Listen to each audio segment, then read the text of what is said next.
Hello guys, welcome to movie spectre. ఈరోజు Bhama Kalapam 2 movie చూశాను. 2022లో ఓటీటీలో రిలీజ్ అయిన భామా కలాపం మంచి రివ్యూస్ అండ్ రేటింగ్స్తో సూపర్ సక్సెస్ అయింది. దీనికి సీక్వెల్ అయిన ఈ భామా కలాపం 2 ఎలా ఉందో చూద్దాం.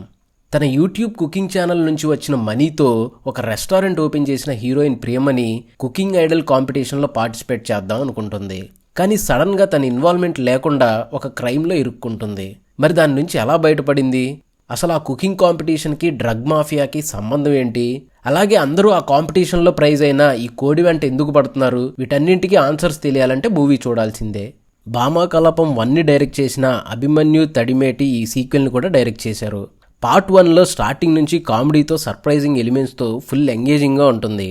కానీ పార్ట్ 2లో స్టార్టింగ్ కొద్దిసేపు కొంచెం ల్యాగింగ్గా అనిపిస్తుంది.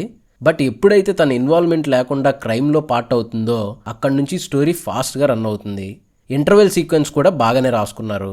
ఇక సెకండ్ హాఫ్ కూడా అదే పేసింగ్తో లాస్ట్ వరకు ఇంట్రెస్టింగ్గా అక్కడక్కడ ఫన్ ఎలిమెంట్స్తో ఎంగేజింగ్గా ఉంది.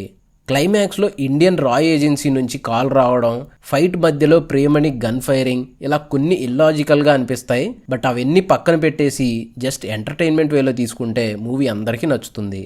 పర్ఫార్మెన్సెస్ గురించి మాట్లాడుకుంటే మన national award winner Priyamani as యూజువల్గా సింపుల్గా యాక్ట్ చేసుకుంటూ వెళ్ళిపోయారు. ఎమోషనల్ సీన్స్ అండ్ కామెడీ సీన్స్లో కూడా పర్ఫెక్ట్గా చేశారు. సపోర్టింగ్ రోల్ చేసిన శరణ్య ప్రదీప్కి మంచి రోల్ పడింది. ఇన్నోసెంట్గా తను చేసే పనులు, డైలాగ్స్ మంచి ఫన్ని జనరేట్ చేస్తాయి. సీరత్ కపూర్ రోల్ని ఇంకొంచెం బెటర్గా రాయాల్సింది. ఇంకా బ్రహ్మాజీ అండ్ మిగిలిన వాళ్ళు వాళ్ళ రోల్స్లో ఓకే అనిపించారు. టెక్నికల్ ఆస్పెక్ట్స్ విషయానికి వస్తే దీపక్ యారగిరా సినిమాటోగ్రఫీ బాగుంది. Prashanth Vihari music and BGM డీసెంట్గా ఉన్నాయి. అలాగే editing work and production values కూడా బాగానే ఉన్నాయి. మూవీలో ప్లస్లు అయితే స్టోరీ, డైరెక్షన్, యాక్టర్స్ పర్ఫార్మెన్సెస్. మైనస్లు అయితే ఫస్ట్ హాఫ్లో కొంత ల్యాగ్ అండ్ కొన్ని ఇల్లాజికల్ సీన్స్. ఓవరాల్గా మూవీ నాకైతే నచ్చింది. లాజిక్లు పక్కన పెట్టి సరదాగా తీసుకుంటే మీకు కూడా డెఫినెట్గా నచ్చుతుంది. మూవీ అయితే ఆహాలో స్ట్రీమింగ్ అవుతుంది. అలాగే మూవీలో ఎలాంటి అడల్ట్ సీన్స్ కానీ బ్యాడ్ లాంగ్వేజ్ కానీ లేవు. ఫ్యామిలీతో కూడా చూడొచ్చు.